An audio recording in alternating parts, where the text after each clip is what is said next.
Let's talk about why taking your time to reach financial freedom is actually very powerful. One of the things as a first gen Latina is feeling that financial anxiety of that you are way behind because most of the times we had to figure out stuff on our own and the general first gen experience, and so a lot of times we are kind of like starting a little bit further behind the start line. And so a lot of times we feel like we need to hurry up to catch up to our counterparts to try to reach financial freedom. The problem with that is in that rush, we become a little bit emotional and we make emotional financial decisions that can lead us to bad financial decisions and make a lot of mistakes along the way. And this actually ends up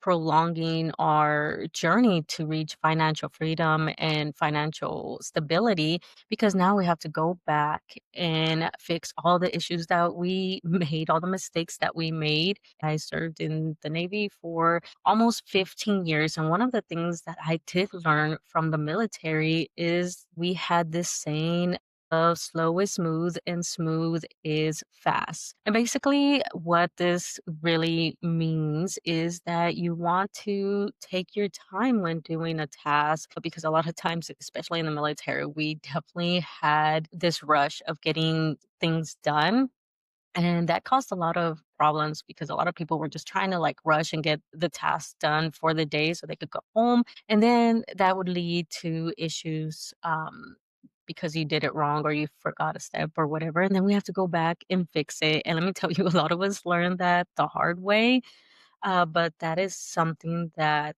has stuck with me, and I have to remind myself a lot of times because I still have that anxiety of that I have to get where I'm going fast. And throughout my journey, I definitely made a lot of mistakes that I had to learn the hard way. And so let's talk about how that saying can apply with your financial freedom journey.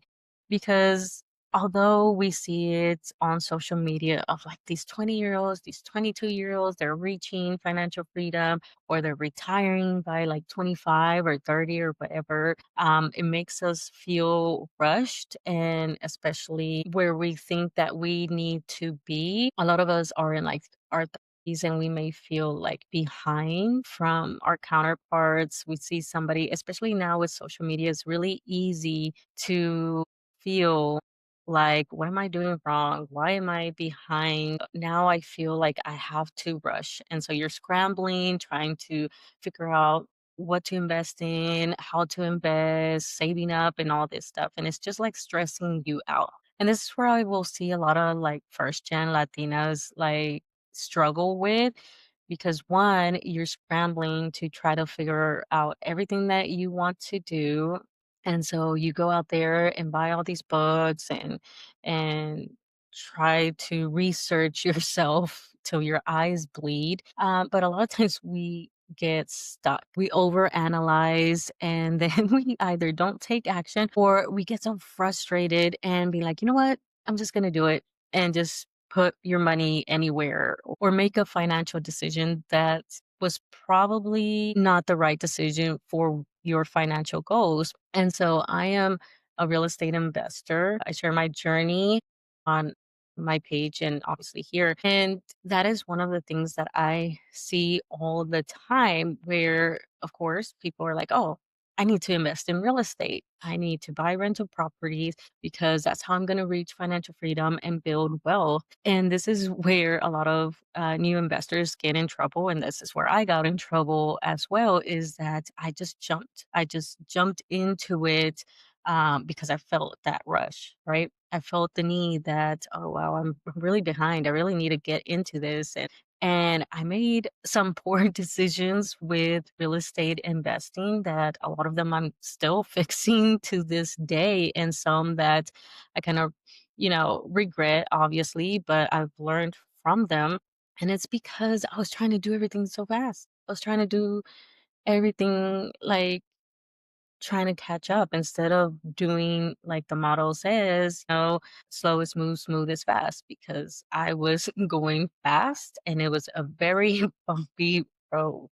I am in several like real estate investing groups, and through those groups I've like talked to people and kind of like mentored them where they're new at it and they want to quit, and it's because they picked the wrong strategy. They picked the wrong investments. They just kind of just winged it, and not knocking it, because a lot of times, taking some type of action is better than no action, right? But the thing is, you're going to have to do a lot of double work because you just kind of like did whatever, just feeling that need to jump into investing in real estate or investing in that K or buying stocks. I saw that as well, where people just start buying stocks like, oh wow, I really need to start investing in the stock market. So you know what? Let me just go buy whatever. A lot of us made some poor decisions. I know I did.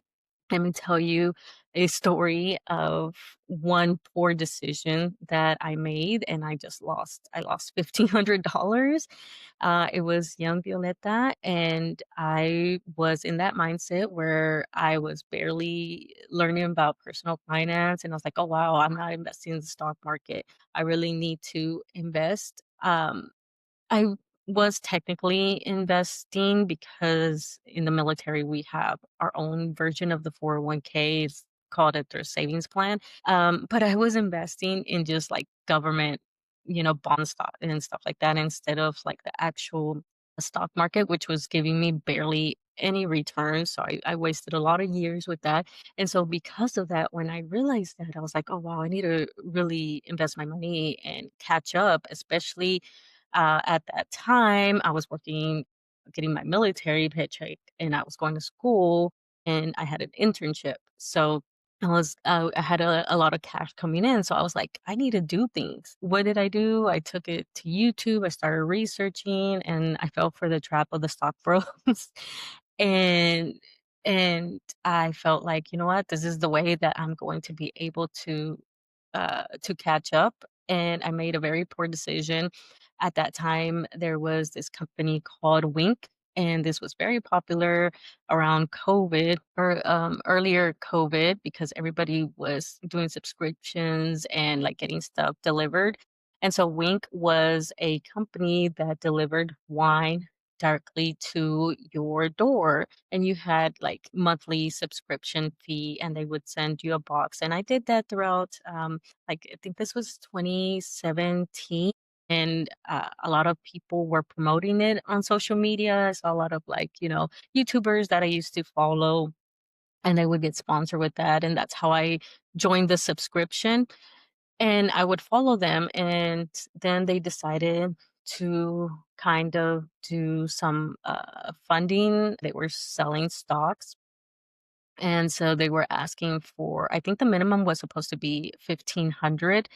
And young Violeta was over here like, yes, I am going to jump on this because Wink is doing good. I see it all over social media, and this is going to be great. My delusional self decided to buy 1,500 worth of stock, and I was super excited. I felt like I was a big time investor, right? Like no more just sending like $100 to my TSP. Like I just dropped 1,500, right? So I felt like I was becoming like this investor.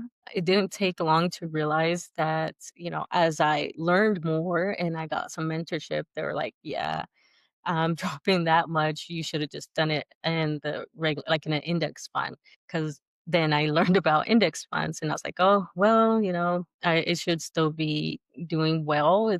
I thought it would be a great company. I was so wrong. That company went under. It doesn't even exist anymore. And I lost all that money because they went bankrupt. They filed bankruptcy, and I didn't get not one penny back from my initial investment. And so that's what I mean of how this financial anxiety can make you feel rushed to the point where you make poor financial decisions. And the same thing happened with my real estate investing journey. I felt like, okay, well, now I'm going to another duty station. I made my first house a rental property, which lucked out and did very well. But my second property, And my third property, I went into it with the mindset of my house, and then I'll just rent it out when I leave again. And that was a bad mentality to have, but I just rushed into it without thinking of like a strategy, what I'm trying to accomplish, what kind of properties I want to invest in, all that. I just went and bought another house. And that house, of course, when I tried to rent it out,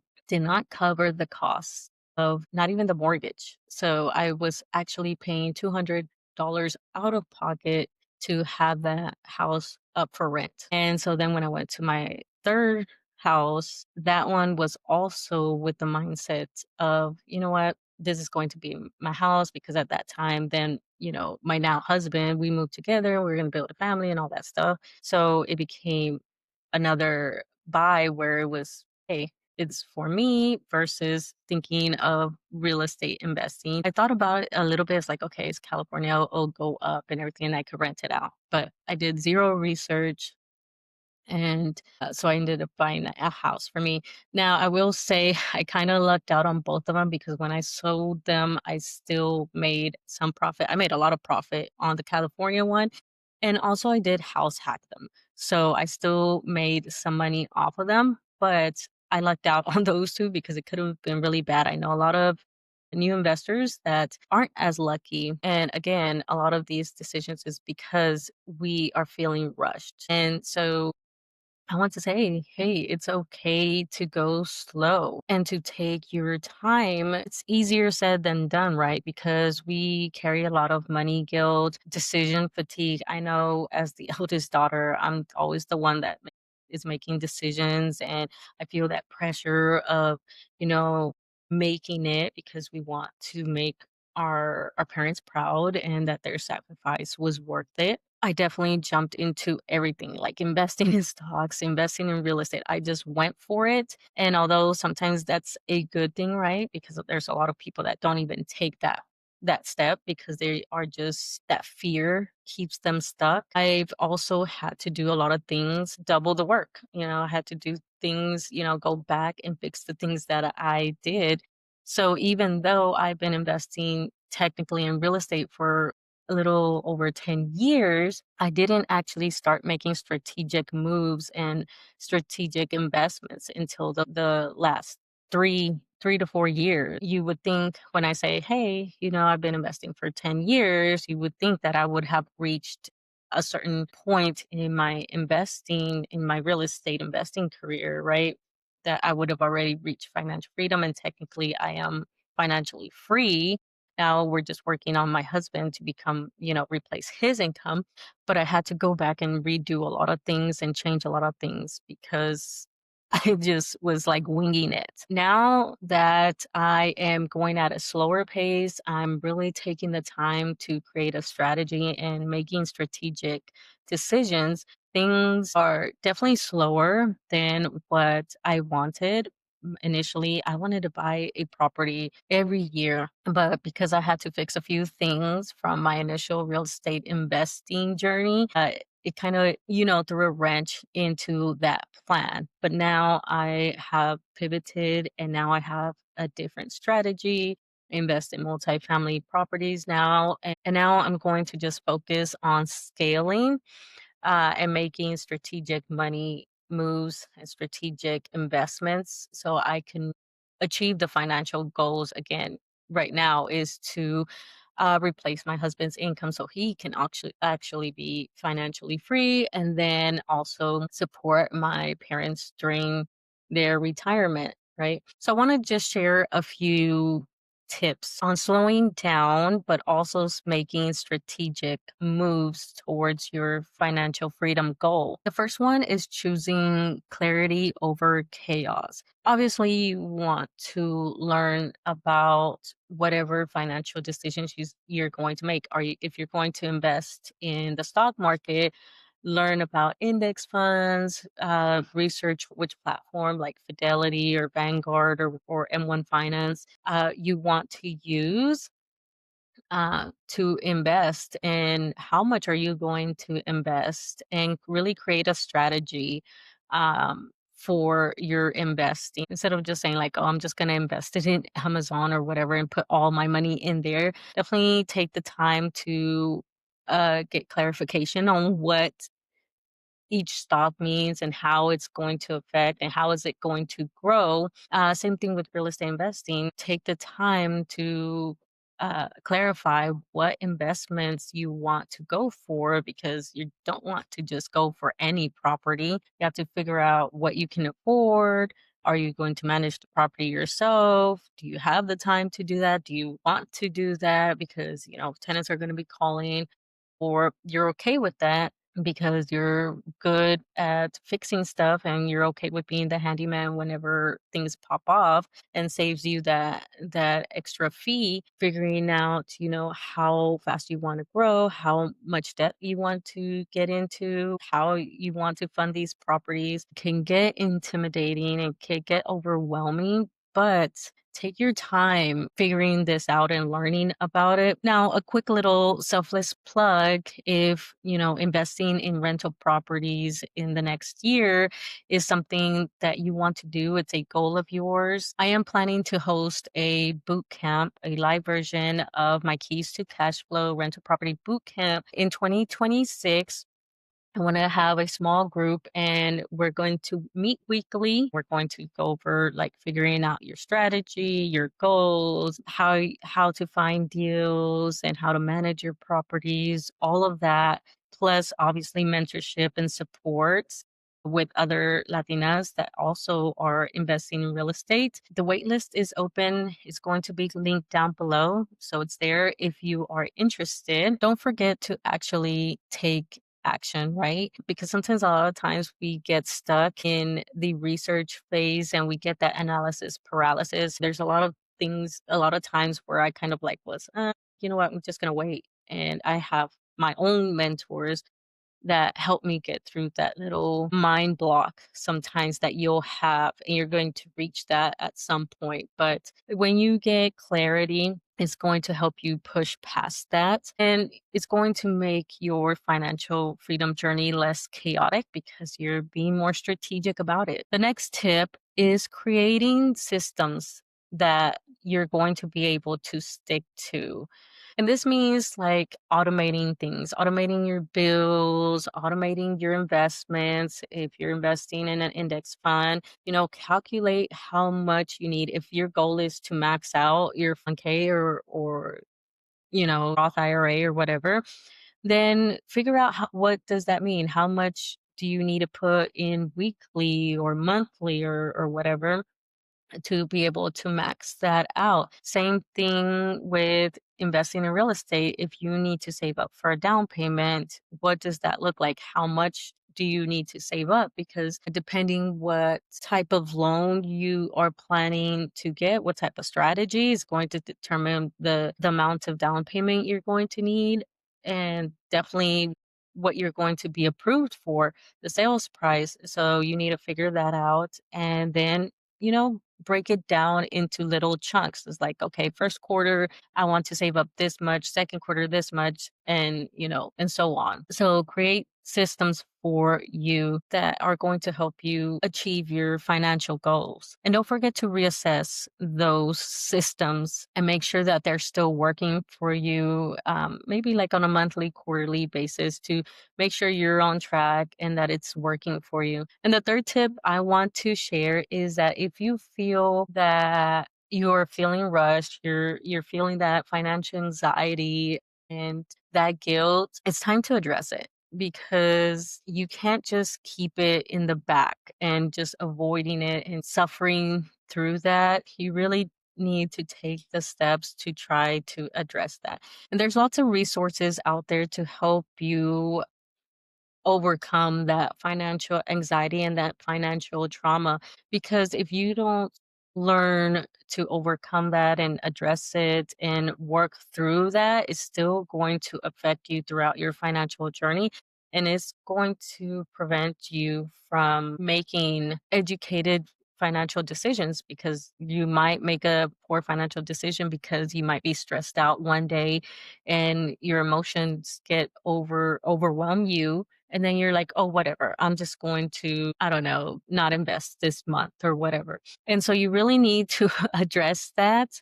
There's a lot of books out there. I'll link one from a guest that I've had here on Money Chisme, and I will link that episode as well. And there's his name is Rakim.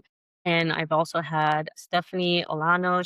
She's been on the podcast. I'll link her episode where both of them talk about financial anxiety and financial trauma in our communities and how what you can do to overcome that. Definitely, this is something that's going to take some time as well. It's a work in progress. I'm still working through a lot of this as well. I've gotten better at it, but there's still some times where my anxiety can overwhelm me and, it puts me down or whatever. So, still something that I'm still working on, but it's just one of those things that's going to take time. So, we've glamorized fast wins, and this is all part of, you know, being on social media. You see it on social media, people like being successful, and a lot of times we don't see the journey, the struggles. And so you think that you're supposed to, oh, invest it for like a year or two, and then all of a sudden you've reached financial freedom. And that's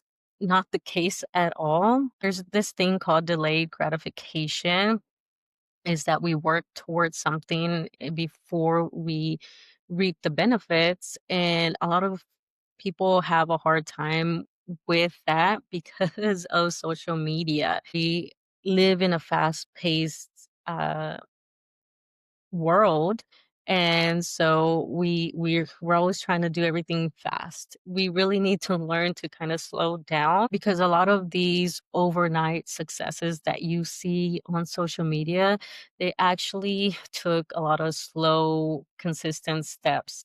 And of course, there's going to be a few that got lucky, but for the majority of people, especially with me, now that I have financial freedom, that result came from 10 years ago when I decided to invest in real estate. And it resulted in 5 years ago when I decided to just like work on becoming debt free, not having any debt besides obviously my rental properties, and paying off all that stuff. And same thing with my husband, working through his debt. And so now we're both debt free and financially free. We're stable. We don't have to worry about paying our bills or anything like that. Now we're kind of moving into getting him, being able to be work optional, helping out my family because my parents are retirement age. So I want to support them throughout their final years, of course. So, yeah, I am here to remind you that you are on your own special journey. You have your own unique obstacles and things that you have to deal with. And it might take you a little bit longer, and that's okay. Going slow and with intention and strategy, you're is going to still help you achieve your financial goals. The thing that you want to avoid is getting lost in the sauce with everybody else's journey. Like somebody else might be going faster than you, and then you feel the need to rush, and that opens the door for mistakes. So yeah, just take your time. You're not doing it wrong as long as you're still pushing forward, taking steps, even if it's like half a step. That's okay. It is still progress. So remember, slow is smooth and smooth is fast. Don't forget to like and subscribe. If you're watching this on YouTube, if you're listening to the podcast, don't forget to share this episode and do me a favor and give this podcast a rating. It helps us push it to other people that may need to hear this message. Other than that, I will see you in the next episode. Bye.